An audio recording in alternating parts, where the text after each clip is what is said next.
Hi, my name is Pedro Alonzo, and I'm an adjunct curator at Dallas Contemporary. I'd like to tell you about the exhibition I recently curated titled Directional Energies by Jose Davila.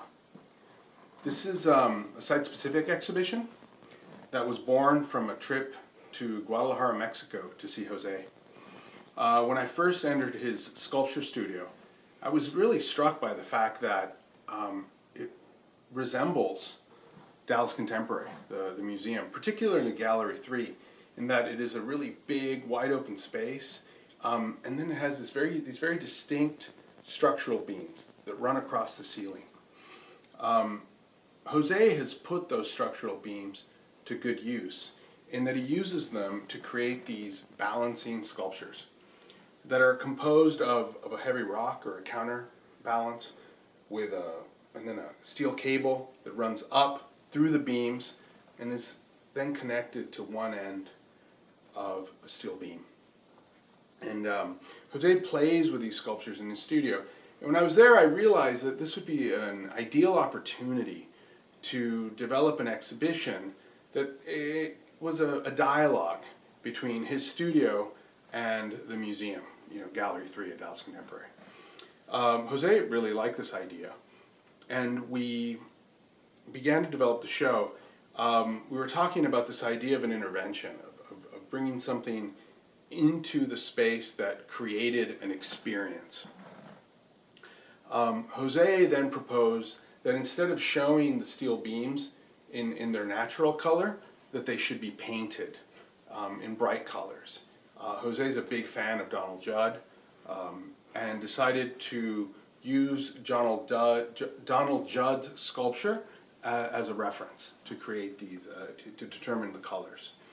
So when the public arrives to see the show, they're confronted by these large shapes in bright colors that are kind of, floating in the space.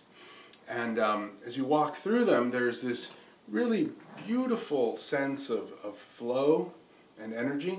Jose was very careful in where he positioned them.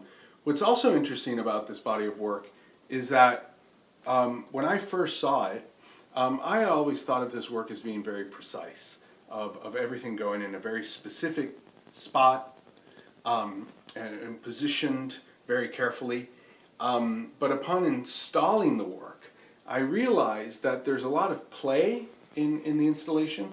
I realized there's a lot of play in the work, and it actually turned out to be quite stressful because these are really big, heavy I-beams. The beams measure between 20 and 25 feet. There are 4 of them. They're difficult to move. One end has to be anchored into the ground using specially designed hinges, and then the other end is elevated and attached to the cable, which then goes through the structural beam in the museum and down to these heavy rocks. These rocks actually were sourced up in Prosper, Texas, which is about an hour north of Dallas.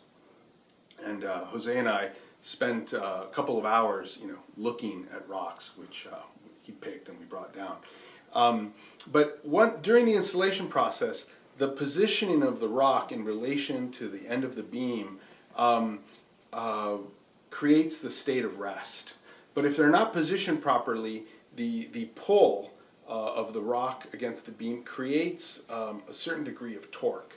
And in one situation, in one case, the torque was so strong that it began to pull at the hinge and bend the steel dowel that keeps the hinge and the beam together. This was kind of scary, actually, but also really exciting. So when you come in and you see the show, and you walk and you look up at the beam and you walk beneath it and you walk around it, you really feel the tension. And there's also this very strange kind of contradictory sensation of the heaviness of the material, but then of at the same time the lightness, because part of it is elevated. I'm very happy. I'm actually really thrilled with this exhibition, and I hope you have a chance to see it. Thank you very much.